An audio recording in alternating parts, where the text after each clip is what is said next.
Boruto Episode 4, a Ninjutsu Battle of the Sexes. This is actually a pretty decent episode. We're getting into things. We finally, by the end of this episode, see Mitsuki, which I thought was great because with this series, with the way it started, where it's like it's the first day of training, at the academy, I was like, man, how long are they going to hold it off where we have to wait to see Mitsuki join?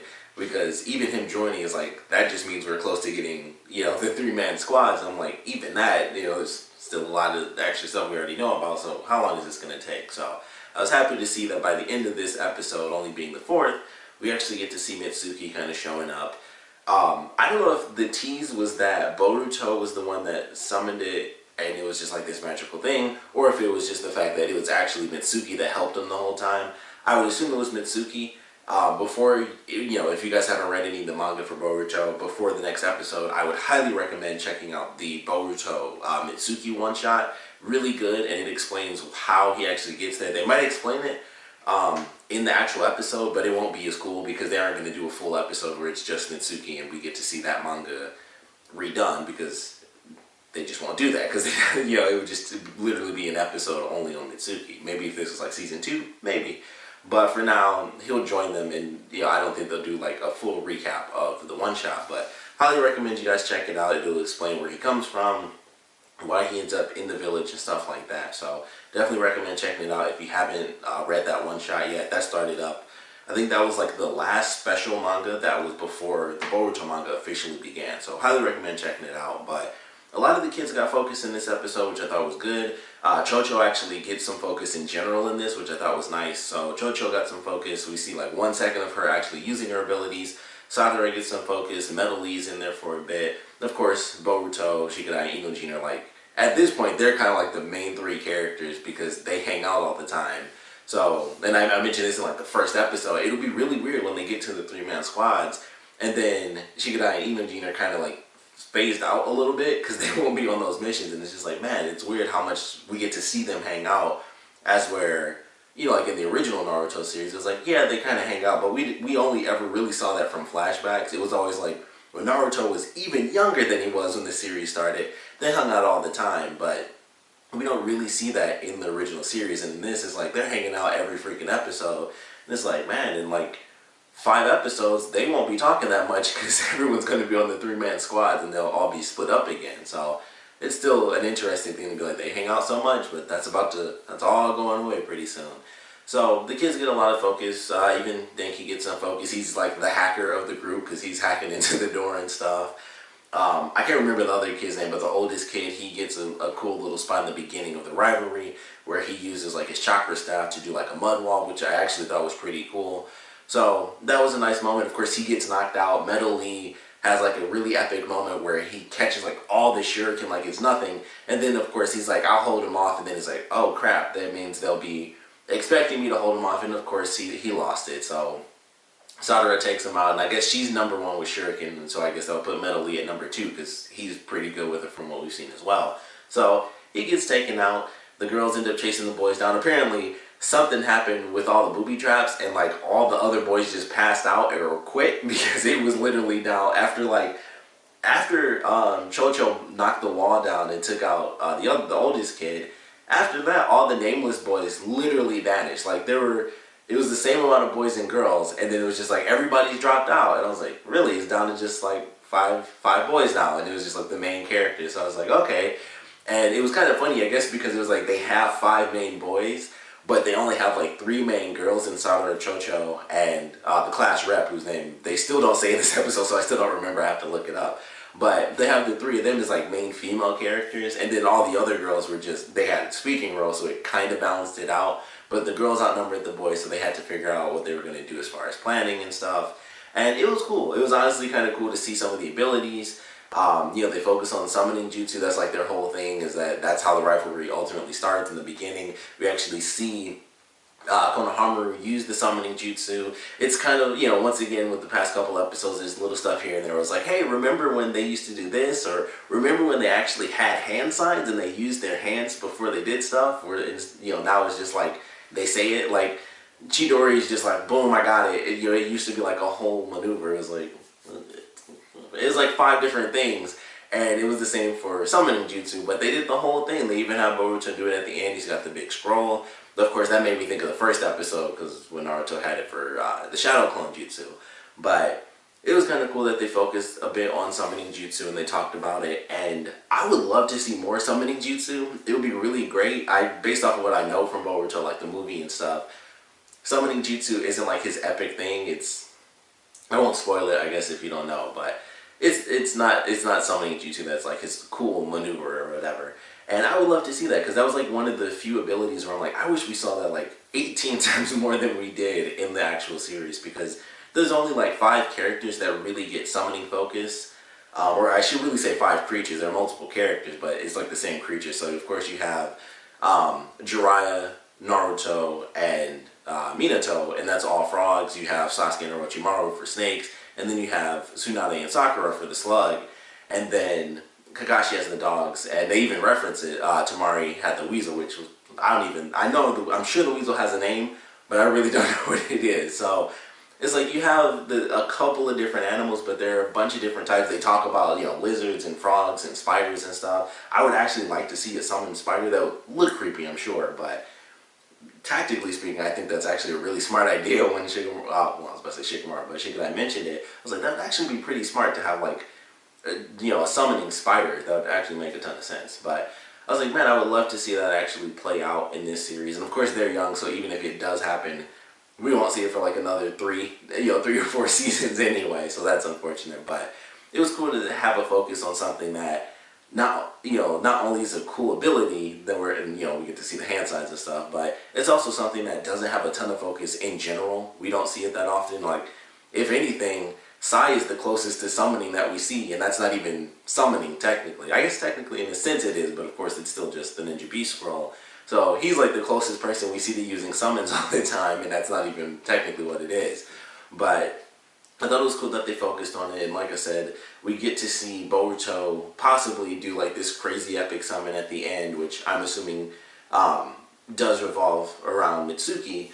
But either way, it's interesting because it was like, okay, based on what I know from the manga and what I've seen from Boruto the movie, there's an interesting path that they kind of chose, especially even early on in the episode, where Boruto is like, I'd like to have a snake. I think that would be really sweet. And I was like, it's interesting that they would have him say that for a summon because of how things are going in the manga. So I thought that was kind of cool. And then, of course, at the end, he summons this creature. And it's not exactly a snake, because we see in like the smoke, it's some crazy image or something like that. But it has somewhat of a snake tail. It's almost like a snake tail, but it has no features outside of the mouth. So I was like, all right, the only thing I could really think of was it's like the mythological creature. It's like a lion, a bull, and a snake put into one. It's something like that. And that's all I could really think of. And then it's like, it's way more likely that Mitsuki was the one that actually did that anyway. Although they'd have to do some sort of explanation as to how he basically summoned a creature, at a distance. So I'm assuming it was actually Boruto that did that, and it was just his immense ability. But it actually does make more sense that it would be Mitsuki that did that. I would just need an explanation, because I don't think I've ever seen that before, where someone did a summon in a different place, and at least not without actually planning it out and working with the other person. I don't think I've actually seen that happen before. So they would need an explanation for that, but I don't think we'll get one anyway. I think it'll take seasons before it's even remotely relevant that Boruto possibly did like this pretty epic summon. But it was still a decent episode. The action I thought was good. Comedy was decent. I really love watching Metal Lee. It's actually really funny watching him, because I'm like, he's really cool, but he gets nervous and he just loses it, and it's like, that sucks, because I'd really like to see what he can do. And it's like, we've seen him fairly epic as a fighter before, when he was taking over, possibly unlocking some of the 8 gates, because he was definitely turning red before he slipped and everything. So I was like, okay, he's got some skills for sure. So excited to see where that goes, without a doubt. But we're definitely going to be waiting until like, the tuning exams and stuff like that before we finally get to see some of this really epic stuff from these characters.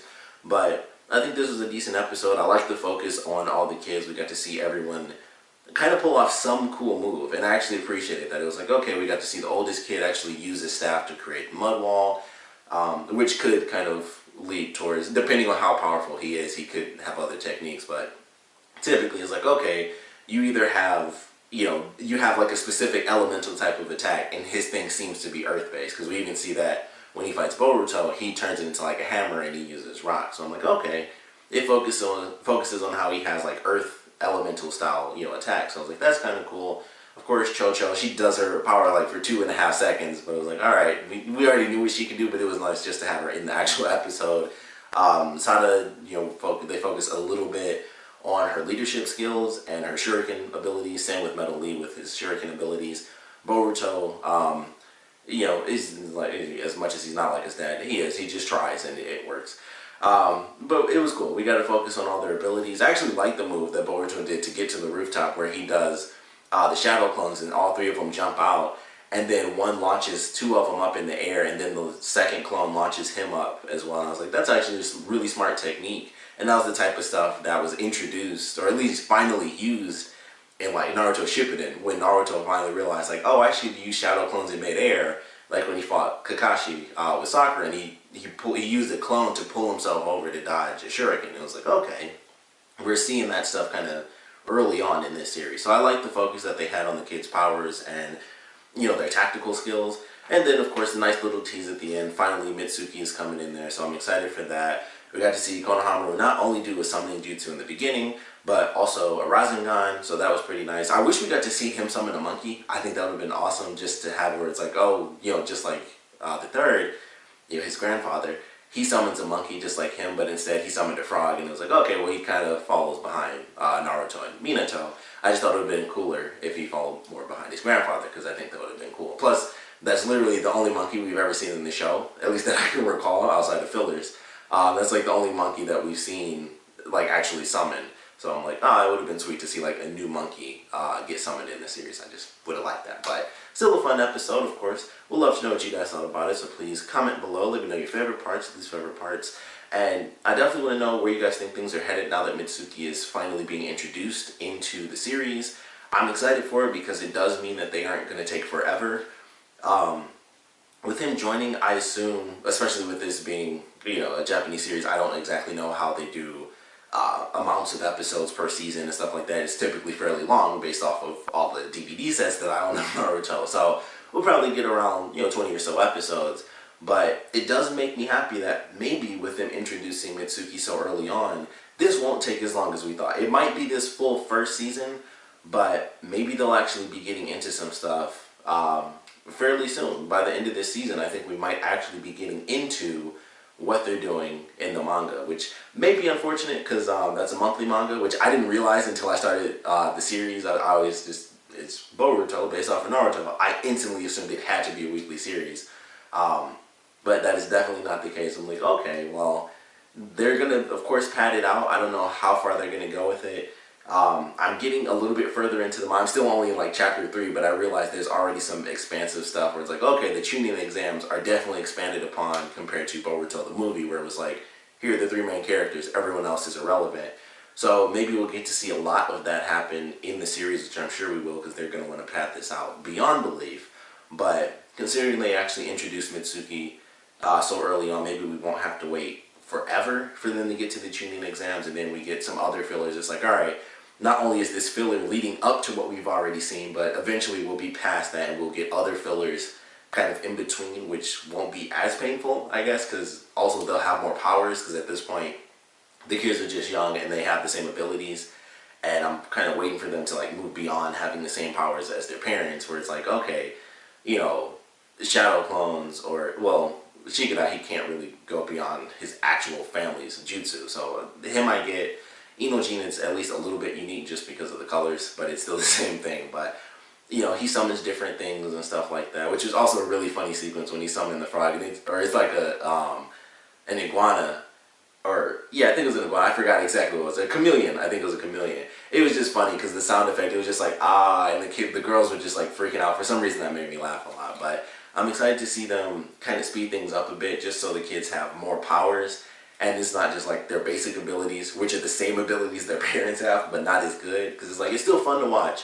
But I'm like, all I think of is they have the same powers so far, but I know they're going to advance because I've seen the movie. And of course, if you read the manga, even the first episode, like obviously Boruto is going to advance way beyond this. So I'm like, man, I can't wait till we get way closer to that. Then he just has the shadow clones. Like even the first special move they gave him is still similar to something we've seen before, and it's like, well, at least we have that, you know. We don't even have, you know, we haven't even gotten to that point yet. So still enjoying it. Just like, I'm waiting to see some new moves, or at least some different types of skills. You know, see them use their abilities in different manners, because there's so many ways to do it, especially with them being kids and it's all non-lethal stuff. There's actually some interesting ways they can kind of play around with the idea of them using their powers, but in non-lethal manners. I wouldn't mind seeing that as well, but still enjoying the series so far. Glad Mitsuki has already come along by the end of this episode. It just gives me a little bit of hope that they aren't going to pad it out forever like I thought they were in the beginning, because I was like, I don't know if we'll even see Mitsuki for like the first 10 episodes. I really didn't think we would. And I'm like, alright.